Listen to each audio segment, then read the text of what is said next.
A billionaire agreed to marry a black woman for 90 days only, just to save a deal, not to save his heart. Nathaniel Hayes, the name that made all of Chicago bow its head, needed a wife to save a multi-billion-dollar deal. Clara Monroe, a struggling artist drowning under medical bills, only needed enough money to keep her younger brother alive. 2 signatures fell on the page. No feelings, no touch, no love. Yet, when 2 strangers from opposite worlds were locked together inside a 40-story penthouse of glass and silence, the most forbidden thing began to take root. And from that moment on, no one, not even themselves, could keep everything inside the rules of the agreement.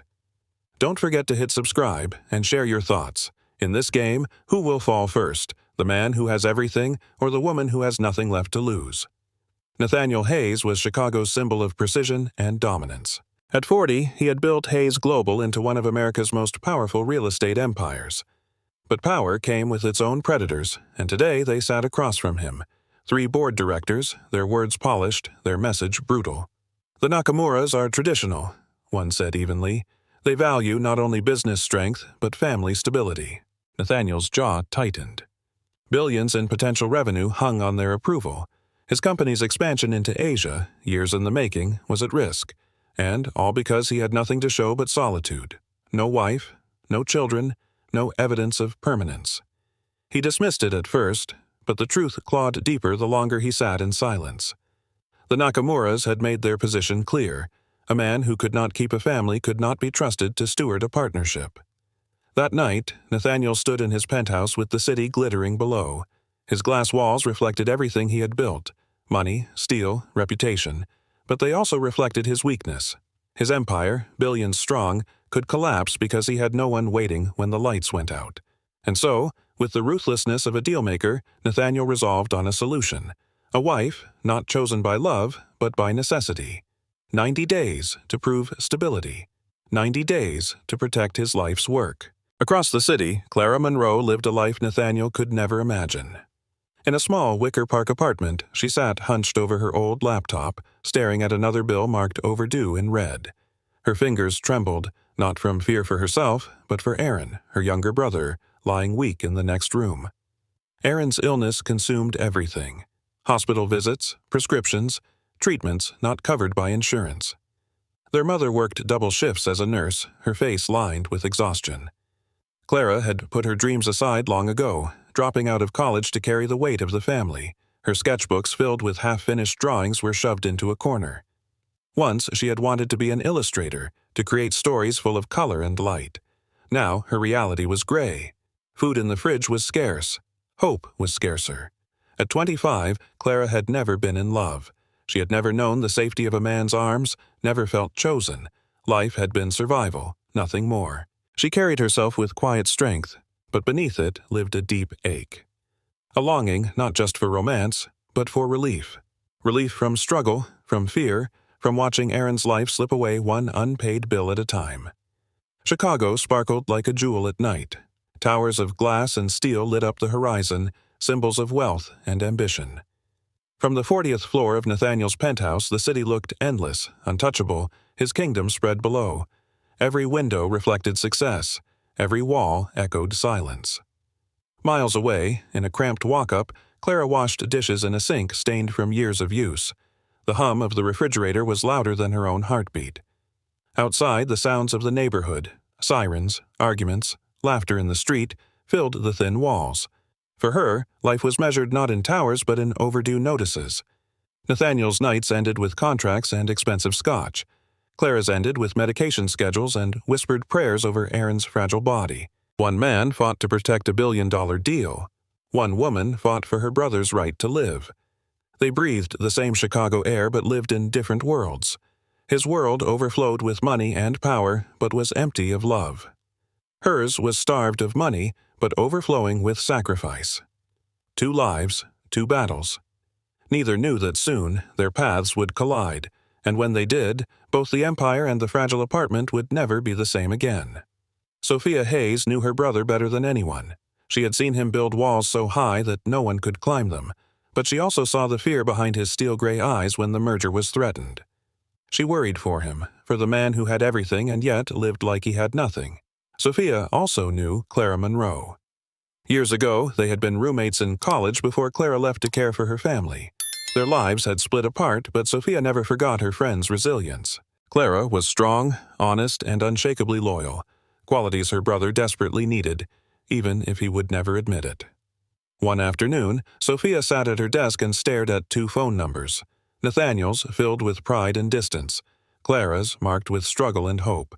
Slowly, she picked up her phone. "Clara," she said, her voice warm, "I have something to ask you. It might sound impossible, maybe even crazy, but it could solve both your problems and my brother's." Clara hesitated. Her eyes went to the stack of bills on the counter, to Aaron's pale face in the next room. Crazy, she thought. But maybe crazy was exactly what she needed. That single call would change everything. The cafe was warm with the smell of coffee and bread. Clara adjusted her jacket, nervous in her one good outfit. She spotted Sophia at a corner table, smiling, but beside her sat a man who seemed carved from stone. Nathaniel Hayes rose to his full height as Clara approached. His gaze swept over her, cool and measured, like she was an entry on a balance sheet. "Clara Monroe," he said, not a question but a fact. His handshake was firm, detached. She sat down, aware of the sharp difference between his tailored suit and her worn clothes. "I'll be direct," Nathaniel continued. His voice was smooth but cold. "I need a wife, for 90 days. Clara blinked, waiting for him to explain. When he didn't, she almost laughed. "Excuse me?" "It's a business arrangement," Sophia added quickly, her eyes apologetic. "Appearances. Stability." Nathaniel's gaze never softened. "You'll move into my home, attend public events with me, create the impression of marriage. In return, you'll be compensated generously." The words fell heavy between them. To him, it was simple math. To her, it sounded like the end of everything she believed about dignity. Clara's pulse raced. 90 days, as his wife? Impossible. Clara pushed her chair back, heat rising to her cheeks. "You can't be serious." "I am," Nathaniel replied calmly. "It's strictly business, nothing more." Anger burned in her chest. She wasn't some ornament he could buy to parade around. She thought of her father, of the lessons her mother taught her. Never let anyone own you. For a moment, pride was louder than desperation. "I'm not for sale," she said, her voice shaking but firm. She turned to Sophia. "You should have known better." Sophia reached for her hand, her expression pleading. "Clara, just think. It could help you." Clara pulled away. "Help me? By humiliating myself?" She gathered her bag, ready to leave. Then her phone buzzed. A message from her mother. "Aaron's fever is back. Doctor wants to see him tonight." Her breath caught. The image of her brother flashed in her mind, pale, coughing, too weak to smile. Bills stacked on the counter, medicine running out. Her pride warred with panic. Walking away meant dignity, but it also meant risking Aaron's life. Clara froze at the door, torn in two. Nathaniel watched her with detached patience, as if he already knew the choice she would make. Clara stood in silence, gripping her phone. Aaron's name on the screen blurred as her eyes filled. She turned back slowly, her voice low but steady. "I'll do it, but on my terms." For the first time, Nathaniel's eyes flickered with interest. "Go on." "I need $60,000 up front," she said. "My brother's treatment cannot wait, and I will not give up my visits with my family." "Done," Nathaniel answered without hesitation. Clara inhaled sharply. His wealth made the impossible sound effortless, yet that ease stung. For him, 60,000 was nothing. For her, it was survival. "One more thing," she added quickly, meeting his gaze. "This marriage stays exactly what you called it. Business. No entanglements, no expectations." His jaw tightened. "Agreed.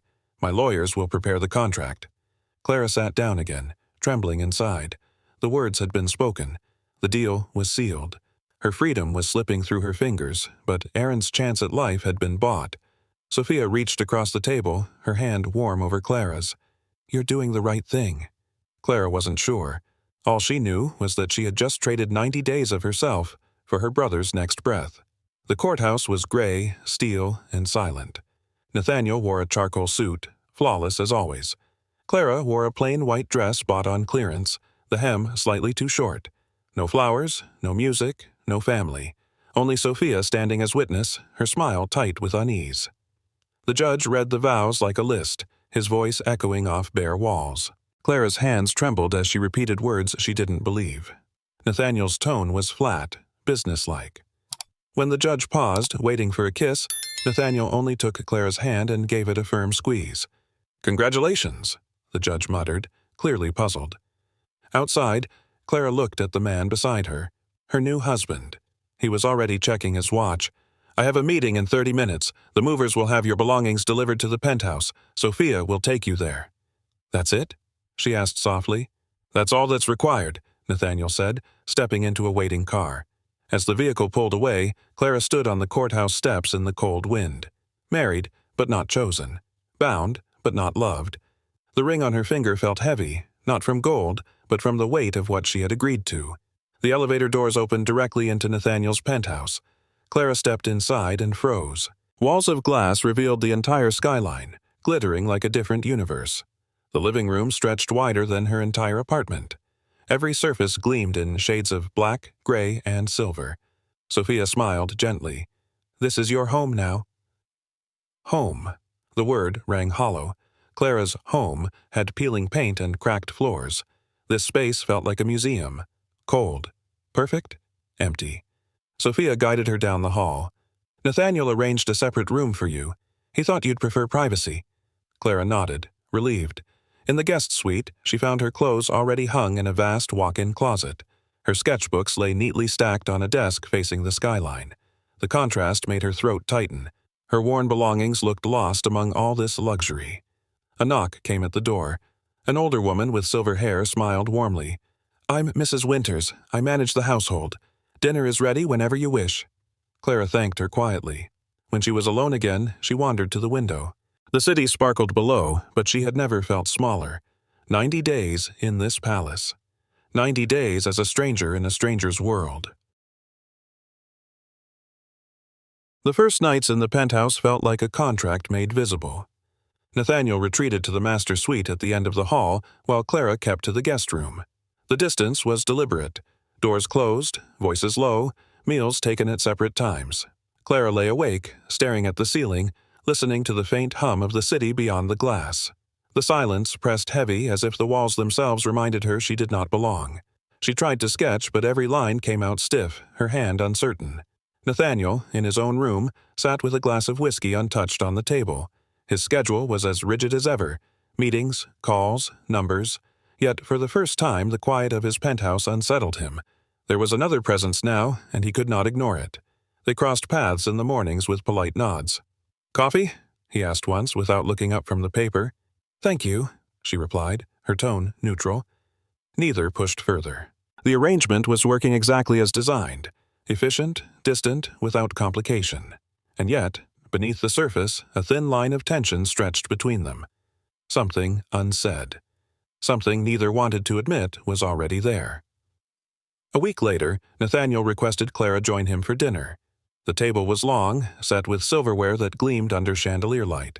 Clara sat at one end, he at the other, the distance more symbolic than physical. Between courses, he outlined a schedule. "We'll be seen together at key locations. Dinner at Alinea tomorrow. The Symphony Thursday. A hospital charity gala Saturday. Appearances matter." Clara set down her fork, arching a brow. "So, I'm your prop? A rented accessory?" Nathaniel's gaze lifted, sharp as glass. For a moment she thought she had crossed a line. Then, to her surprise, the corner of his mouth curved slightly. Almost a smile. Something like that. Her sarcasm hung in the air, but the faintest warmth lingered in his eyes. She leaned back, studying him. Beneath the cold precision was a man capable of humor, however rare. "Good," she said dryly. "At least you admit it." For the first time since the courthouse, the tension shifted. Not gone, but different. The man across the table wasn't only a billionaire with walls of steel. He was still human. Clara tucked the thought away, unsure why it mattered. But it did. The gala shimmered with gowns and chandeliers, a gathering of Chicago's elite. Clara felt out of place in her borrowed dress, her hand resting lightly on Nathaniel's arm as they moved through the crowd. Cameras flashed, whispers followed. Then she saw her mother, in uniform, tired but graceful, carrying a tray of drinks. Their eyes met, and Clara's chest tightened. She hadn't wanted her mother to see her like this, on display, pretending. Nathaniel noticed. Without hesitation, he guided Clara toward her. "Mrs. Monroe," he said with quiet respect. Clara speaks highly of you. Your work at Northwestern is admirable." Her mother's brow furrowed, unsure how to respond. Before she could, Nathaniel added, "Hayes Global will be making a donation to the pediatric ward. Consider it a small thank you for what families like yours endure." Clara's breath caught. It wasn't for show. There were no reporters nearby. He hadn't told her in advance. Her mother's eyes softened. "That's very kind, Mr. Hayes." For once, Nathaniel's mask seemed genuine. Clara studied him, unsettled. The man who claimed feelings had no place in his life had just revealed a crack in the armor, and through it, something unexpected shone. Later that night, music drifted across the ballroom. Couples glided across the floor, their laughter mingling with the strings of the orchestra. Nathaniel extended his hand to Clara. "It would appear expected," he said. She hesitated, then placed her fingers in his. His grip was steady, guiding her effortlessly into the rhythm. Clara stumbled at first, embarrassed by her inexperience, but Nathaniel's hand at her waist steadied her. "You've done this before," she murmured. "Boarding school," he replied, eyes fixed ahead. "Mandatory lessons." Clara laughed softly. "I learned from YouTube before my cousin's wedding." His lips twitched. "You surprise me, Clara Monroe." The music swelled. For a brief moment she forgot the crowd. She forgot the contract. It was just his hand warm at her back, his gaze steady, the two of them moving as if they had always known how. Clara looked up. The sharpness in his face softened, revealing something unguarded, a glimpse of the man beneath the CEO, a man who could feel, who could connect. Her chest tightened. This wasn't supposed to happen. She wasn't supposed to see him like this, yet she couldn't look away. After the dance, Nathaniel led her to a balcony overlooking the city. The air was cool, the skyline glittering like 1,000 secrets. Clara wrapped her arms around herself, unsure what to say. "I'm sorry," she whispered. "For earlier. I didn't expect you to—" "Don't apologize," Nathaniel interrupted. His voice was softer now. "What you said to Vanessa, it was perfect." Clara turned, startled. He was closer than she thought. His eyes searched hers, not cold, not calculating. Something else. Something raw. Her heart pounded. She told herself it was still an act, that none of it was real. But when his hand rose, brushing her cheek with surprising tenderness, her resolve faltered. They stood on the edge of something unspoken, the noise of the gala fading behind them. Nathaniel bent his head, hesitating for a fraction of a second as if asking permission. Clara didn't move. When his lips touched hers, it was not calculated, not rehearsed. It was real. The kiss deepened, tentative but undeniable. Heat surged through her, dizzying, dangerous. When they finally broke apart, silence hung heavy. Neither spoke. Neither needed to. Both knew the contract had just shifted into something far more complicated than either had planned. The car ride home from the gala was silent. Clara sat with her hands folded tightly in her lap, her lips still tingling. She dared not look at Nathaniel, afraid of what she might see. When they reached the penthouse, Nathaniel loosened his tie and poured a drink. His tone was clipped, formal again. "That kiss, it shouldn't have happened. It was unplanned." Clara forced a small laugh, but it broke in her throat. "Right, just a mistake, part of the show." His jaw tightened. "That's not what I said."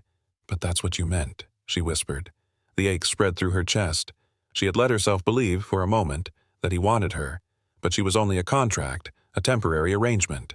Nathaniel set down his glass and turned away. "We agreed on boundaries. It's better if we keep them." Clara nodded, though her throat burned. She retreated to her room, closing the door softly. Alone, she pressed her hands against her eyes. It was foolish to hope. Foolish to think a kiss could mean more. In his own room, Nathaniel stared out over the city, the taste of her still lingering. He told himself it was nothing, but it didn't feel like nothing. Days passed in uneasy quiet. Clara kept her distance, her heart bruised by his retreat. She wandered the vast penthouse to distract herself. That was when she noticed the door at the end of the hall. Unlike the others, it was locked. Curiosity tugged at her. Why would a man who owned everything need to hide a single room? One afternoon, while Nathaniel was at the office, Clara passed the door again. She paused, hearing a faint drip, then noticed water seeping beneath the frame. Panic jolted her. She searched his desk and found a key tucked in the top drawer. Inside, the air smelled of turpentine. Canvases leaned against the walls, sketches scattered across the floor. An art studio. Clara stepped carefully, heart racing. One canvas stood on an easel, half covered by a cloth. She pulled it back slightly. A woman's face looked back at her. Kind eyes, soft smile. Nathaniel's mother. Clara recognized her from old photographs in Sophia's home. Clara's throat tightened. This wasn't business. This was grief, hidden away in oils and paint. The click of a door startled her. She turned. Nathaniel stood in the doorway, his expression thunderous. "What are you doing here?" he demanded. Clara's hands lifted in defense. "The pipe burst. Water was leaking under the door. I had to stop it. I didn't mean to." Nathaniel's eyes flicked to the uncovered portrait. His voice dropped, strained. "You should have waited." Clara pointed to the towels she had used to save the canvases. "I couldn't let them be ruined." He stepped inside, his anger faltering as he touched the edge of the portrait. His mother's face gazed back, gentle, eternal. His shoulders slumped. "You saved it," he admitted softly. Clara approached carefully. "You painted her." Nathaniel's jaw worked before he nodded. "She died when I was 16.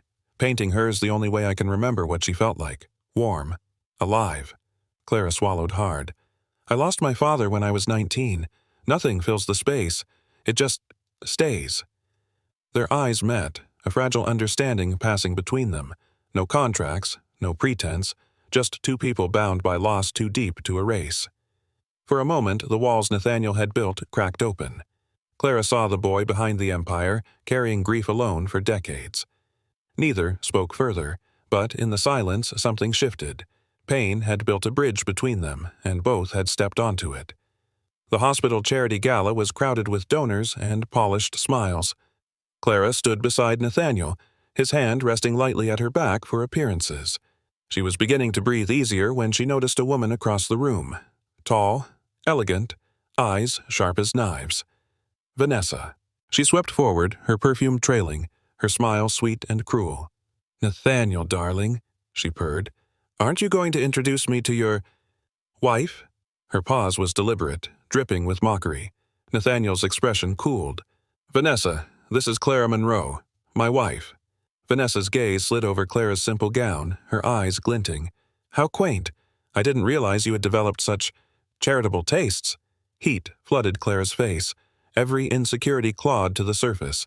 She wasn't glamorous, wasn't wealthy, wasn't what people expected beside Nathaniel Hayes.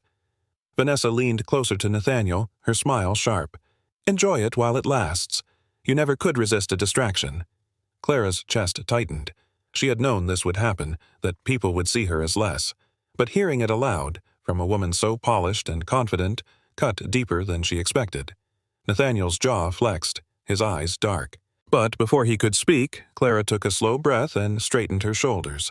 Clara stepped closer to Nathaniel, her hand pressing against his chest as she turned to Vanessa with a calm smile. "It isn't charity when you're investing in something that holds value," she said, her voice steady. "But I wouldn't expect someone chasing quick returns to understand that." Vanessa's smile faltered, her eyes narrowing. The sting of the remark rippled in the silence around them. Nathaniel looked down at Clara, startled. For once, she wasn't shrinking. She was standing taller than he had ever seen her. "Enjoy it while you can," Vanessa sneered, her voice sharp now. "He has a short attention span for distractions." With that, she turned on her heel, her gown sweeping behind her like smoke. Clara's hand was still on Nathaniel's chest.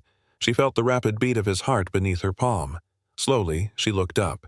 His gaze was locked on her, not cold, not guarded, intense. "You didn't have to do that," he murmured.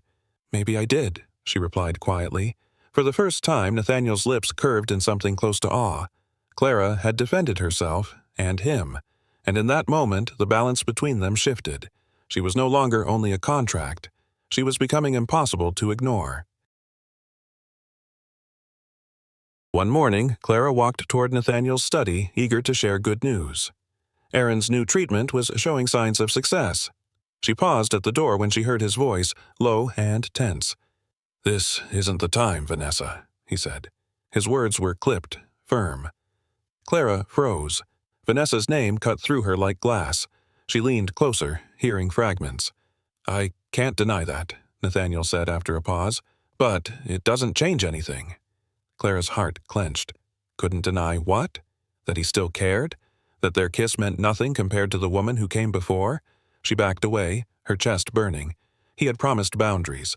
promised this was only business, and yet here he was, speaking to the woman who had mocked her, the one who belonged to his world. Clara slipped into her room quietly. The necklace he had given her for the gala felt heavy against her skin. She pulled it off and set it on the dresser. Tears blurred her vision. She should have known. She was temporary. She was a placeholder in a story that had never been hers. And no matter how many times he looked at her differently, she could not erase the shadow of Vanessa. That night, Clara packed a small bag. Every folded shirt felt like another piece of her breaking apart. The penthouse, once overwhelming, now pressed on her like a cage. She sat on the edge of the bed staring at the contract Nathaniel's lawyers had drawn. 90 days. That was the deal. But she couldn't breathe under the weight of it anymore, not if his heart belonged elsewhere. When Nathaniel returned, she stood in the doorway. "I want out," she said, her voice raw. His brow furrowed. "Out?" "The contract. The marriage. All of it." She forced herself to meet his eyes. "You don't need me anymore. The Nakamuras are convinced. The deal is safe. And I—" Her voice broke. "I can't stay in a lie." He stepped closer, confusion flickering into anger. "This isn't about the deal. What happened?" Clara shook her head, clutching the strap of her bag. "I made a mistake thinking I mattered here. I don't." The silence stretched. Nathaniel's jaw tightened, his hand half raised as if to stop her. But she turned away, leaving him standing in the hallway, the echo of her words burning in his chest. Nathaniel found her in the living room, her suitcase half packed. His voice was low, urgent. "Don't do this." Clara spun around. "Why not? You'll still get everything you want." "No," he said firmly. "Not everything." Her throat tightened. "I heard you. On the phone. With her." Realization hit his eyes. "Vanessa," he muttered. "You misunderstood." "I don't think I did," Clara whispered. Nathaniel took a step closer, his composure breaking. "Listen to me. Vanessa is my past. She wanted money, not me. And I told her it was over. What I couldn't deny—" He stopped, swallowing hard. "Was that I haven't let myself feel anything real in years." Clara's breath caught. "You changed that," he admitted. "You've shaken everything I thought I knew. You've made me feel things I swore I'd never feel again. Clara, you've woken something in me I thought was dead." His words struck her like a storm. This wasn't the Nathaniel who spoke in contracts. This was a man confessing, vulnerable and unguarded. Her eyes filled with tears. Part of her wanted to believe. Another part feared it was just another deal, another transaction dressed as love. Clara steadied her voice, though her hands shook. "Then prove it." Nathaniel blinked. "Prove what?" "That this isn't just about contracts or appearances. That you're choosing me. Not because of a merger, not because Sophia asked you, not because of pity, but because of what you feel." His jaw clenched. "I told you what I feel." "Words are easy," she replied, her voice breaking. "You've spent your life hiding behind deals, behind walls. If you mean what you said, then step out from behind them." The air between them crackled. Nathaniel's gaze softened, but fear lingered in his eyes. Clara pressed on. "I can't keep pretending. I won't be another business decision. If you can't be honest with yourself, then let me go." Her words landed like a strike. For the first time, Nathaniel looked unsure, shaken. His empire had been built on control, yet here was something he could not calculate. "Clara!" he began, but she raised her hand. "No, I won't settle for less than the truth. Not from you. Not anymore." The silence that followed was heavier than any contract. The choice was his, and she would wait only so long for his answer. Clara left the penthouse 2 days later, suitcase in hand. She returned to the modest apartment in Wicker Park, where the walls were thin but the air felt real. Her mother welcomed her with tired arms, Aaron smiling weakly from his bed. For the first time in weeks, Clara breathed freely. She cooked dinner, sketched by Aaron's side, and listened to her mother hum as she worked. Life was fragile, but it was theirs. Across the city, Nathaniel's penthouse had never felt so empty. The silence that once suited him now gnawed at him. He wandered through the rooms, his eyes catching on the details Clara had left behind. A sketch pinned on a corkboard, a cardigan draped across a chair, the faint scent of her perfume lingering in the air. He sat at his desk, contracts spread before him, but the numbers blurred. Meetings came and went, but his mind stayed elsewhere. At night, he found himself in the studio, staring at the unfinished portrait of Clara in her blue gown. The brush felt heavy in his hand. He realized then that wealth could not replace the sound of her laugh, nor the warmth she had carried into his sterile world. For the first time, Nathaniel Hayes was truly alone. The penthouse had never been warm, but now it felt unbearable. Nathaniel returned late one evening, setting his briefcase on the counter. The silence struck harder than any boardroom battle.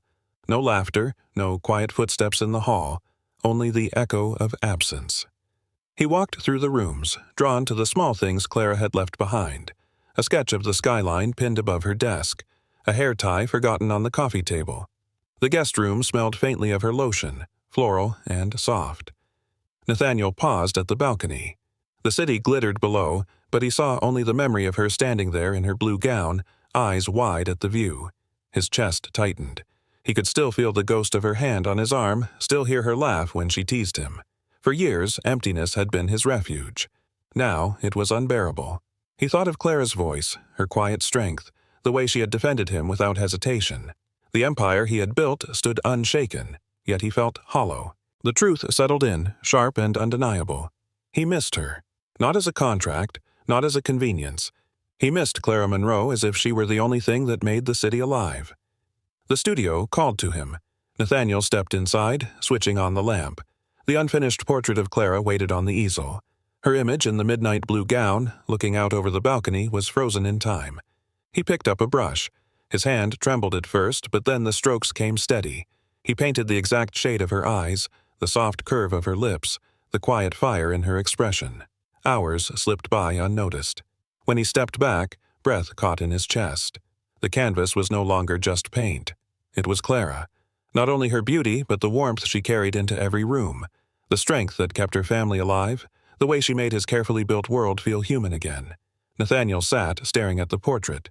He had painted skyscrapers, abstract landscapes, even his mother's face. But this was different. This was alive. It dawned on him with sudden force. This was not art. This was confession. His heart had spilled onto the canvas before his lips could speak the truth. Nathaniel Hayes, who trusted nothing but contracts, had created proof of something he had never dared admit. He loved her, and the evidence hung on the wall. That night, Nathaniel sat in the living room, Clara's portrait still fresh in his mind. His phone lay heavy in his hand. He scrolled past meetings and reminders until her name glowed on the screen. He hesitated, then pressed call. "Hello?" Her voice was soft, cautious.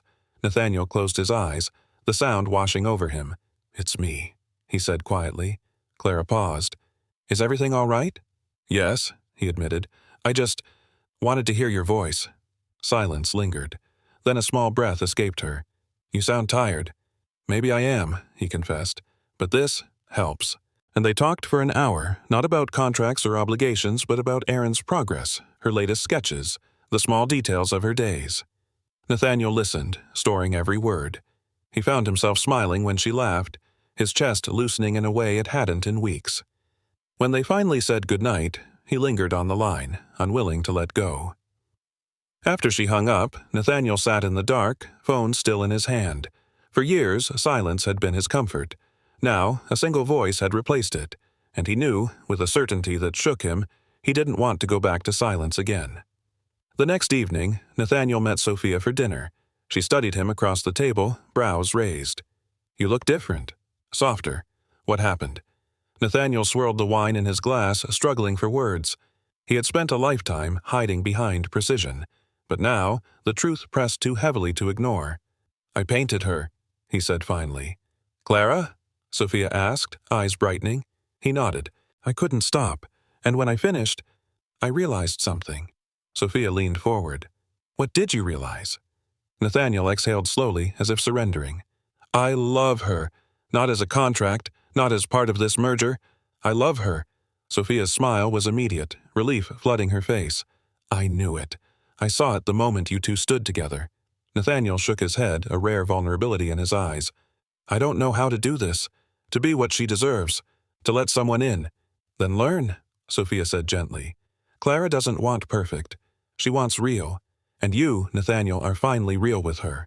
Her words struck him deeply. For once, he was not the man with every answer. He was a brother admitting weakness. And perhaps, for the first time, he was also a man in love. Friday evening, Clara stepped off the train back into Chicago. She clutched her bag, her heart uncertain. Erin's health was improving, and she had promised to visit Nathaniel before deciding her future. As she emerged from the station, she froze. A black car waited at the curb. Nathaniel stood beside it, tall against the glow of the city lights. He saw her and straightened, tension flickering in his eyes. No tailored mask, no cold detachment, just hope, raw and unguarded. "You came back," he said quietly. Clara hesitated. "Only for a few days. Erin needed me." "I know," Nathaniel replied, "but I wanted to be here when you returned. I didn't want you walking into an empty city." Her chest tightened. She had left expecting indifference. Instead, he had been waiting. The driver opened the door, but Nathaniel didn't move. His gaze held hers, steady, almost pleading. "Clara, will you come home with me?" The word home lingered in the air. For him, the penthouse had always been stone and glass, but with her, it could be more. Clara's grip on her bag softened. For the first time, she wasn't certain if she was stepping into a contract or into something real. That night, the penthouse was quiet, city lights spilling across the floor. Nathaniel stood by the window, his reflection hard and distant. Clara waited, sensing the storm within him. Finally, he spoke. "You should know why I am the way I am." His voice was low, almost reluctant. "My parents' marriage was never about love. My father wanted my mother's connections. She wanted stability. They lived like strangers. When she got sick, he left. Moved in with his secretary before she was even gone." Clara's breath caught. "I was 16, Nathaniel continued, his eyes fixed on the glass. "I watched her fade while he built a new life. I swore I'd never be like him, never use someone, never depend on anyone. So I built walls. I made everything about business because business doesn't betray you." His jaw tightened, pain flickering across his face. "But it also doesn't hold you when you're drowning." I forgot what it meant to feel anything real. Clara stepped closer, her chest aching for the boy behind his empire. For the first time, Nathaniel Hayes wasn't untouchable. He was wounded, fragile, still carrying the weight of a broken past. And for the first time, he let her see it. Clara reached out, her hand resting lightly on his arm. Nathaniel stiffened, but she didn't let go. "You're not him," she whispered. He turned, startled. "You're not your father," she said again, firmer now. "He abandoned. You stayed. He chose power. You chose to care even when you tried to hide it." Nathaniel shook his head. "I built this life out of fear. Fear of ending up like him. Fear of needing someone only to lose them." Clara stepped closer, wrapping her arms around him. For a moment he stood frozen, unused to comfort. Then slowly, almost painfully, he let himself lean into her. "You don't have to be afraid," she murmured. "You've already proven you're different. You gave Erin a chance to live. You've shown kindness when no one was watching. That's not your father, that's you." His hands lifted hesitantly to her back, gripping as though she were the only thing anchoring him. His breath hitched against her shoulder, years of silence cracking open. Clara held him tighter. She had seen his empire, his wealth, his armor. But here, in her arms, was the man behind it all, flawed, scarred, but capable of love, and she would not let him forget it. When Nathaniel finally pulled back, his eyes were wet, the mask gone. Clara cupped his face gently, waiting. His voice broke on the words. "Clara, I need you. More than all of this. More than power, more than the city, more than I've ever let myself need anything." Her breath caught. "I thought I could keep you at arm's length," he continued, his hands trembling as they held hers. "I thought this would stay business, but you're in everything now. In the silence, in my work, in every moment I try not to think of you." Tears blurred Clara's vision. "Nathaniel, I love you," he said, raw and unpolished. "For the first time in my life, I love someone, and it terrifies me. But losing you terrifies me more." Clara's heart swelled, shattering every wall she had built to protect herself. She had waited for these words, feared she would never hear them. She leaned into him, pressing her forehead against his. "Then stop being afraid, because I love you too." The admission settled between them, not fragile but strong. In that moment, there was no contract, no pretense, only truth, and it was more powerful than anything Nathaniel had ever known. The next morning, sunlight spilled across the kitchen counter where the contract lay. Clara placed her hand on it, then looked up at Nathaniel. "Let's tear it up," she said simply. Nathaniel frowned. "The contract?" "Yes, all of it. No more terms, No more pretending. If we stay together, it has to be real. He studied her, the weight of her words pressing in. His life had always been measured in deals, negotiations, signatures. To destroy a contract went against everything he had built. But Clara wasn't a business arrangement. She was the one thing he couldn't reduce to paper. Slowly, he picked up the document. For a long moment, he stared at it, the symbol of the walls he had hidden behind. Then, without hesitation, he tore it in half. The sound echoed through the penthouse, sharp and final. Clara's chest lifted with relief. She stepped closer, her hand finding his.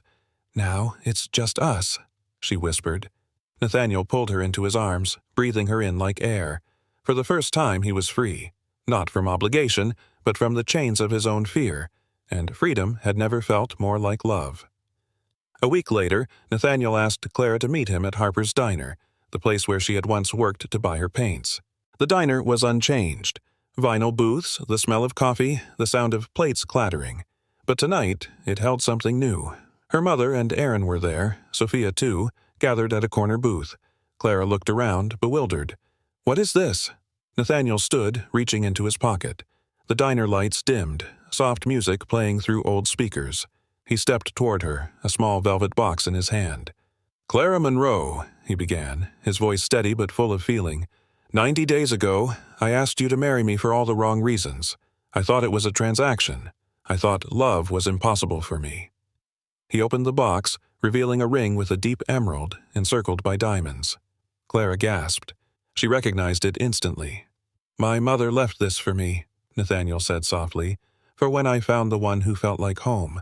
That's you, Clara. It's always been you." He sank to one knee.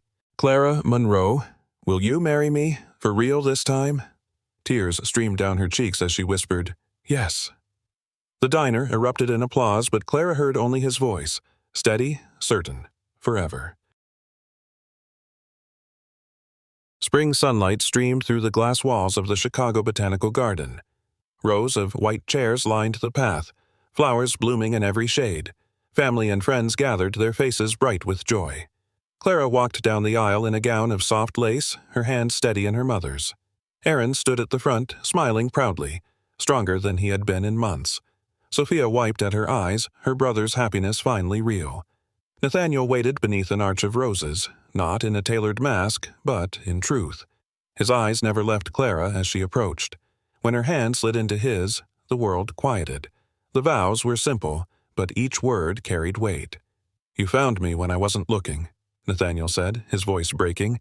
"You saw me when I was hiding. You loved me when I didn't know how to love myself. I promised to spend my life being worthy of you." When they were pronounced husband and wife, the kiss was tender, filled with gratitude. Cheers rose around them, but for Nathaniel and Clara it was just the two of them, finally married, not by contract but by choice, surrounded by the people who mattered most. Months later, Clara sat at a signing table in a bright bookstore. A stack of books with her name on the cover gleamed beneath the lights. Children laughed nearby, flipping through pages of colorful illustrations. "Mia's Magical Paintbrush," the title read, a story Clara had carried in her heart since she was a girl. Now it was real, bound and printed, reaching hands she had never met. Nathaniel stood in the back, quietly watching as Clara signed a copy for a wide-eyed child. She leaned forward, drawing a tiny sketch on the inside page, making the little girl giggle. The sound filled the room with warmth. Her mother and Aaron beamed from the front row. Sophia snapped photos, whispering to Nathaniel, "She was always meant for this." Clara looked up, her eyes meeting Nathaniel's. In his gaze, she saw pride, not in the kind he used for mergers and contracts, but the kind that said he believed in her. Later, when the crowd thinned, Nathaniel handed her a copy. "Sign mine?" he asked softly.